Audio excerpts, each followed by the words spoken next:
There's something really special about the Feast of Tabernacles, or the Feast of Booths.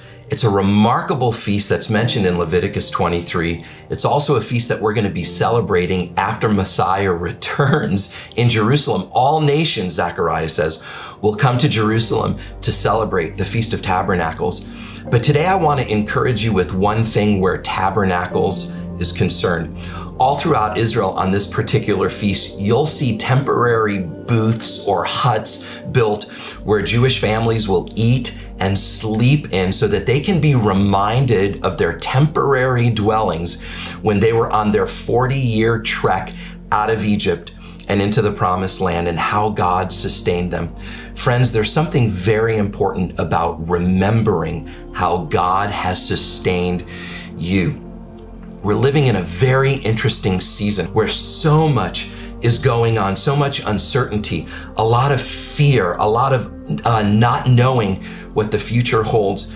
But there's one key in Scripture that the Jewish people do all the time, and that is that God asks them to remember His deeds. Many times these feasts are time to remember the deeds of the Lord. There's a scripture in Psalm 78 that I want to encourage you with today. It says this: "The sons of Ephraim were archers equipped with bows, but they turned back in the day of battle because they did not remember the deeds of the Lord." I want to contrast that story with the story of David as he was about to face Goliath, and all of his brothers were hiding in fear behind rocks because of this giant. You know what David did? David was not counting on the armor that Saul gave him. It actually didn't fit. But here's what David did do.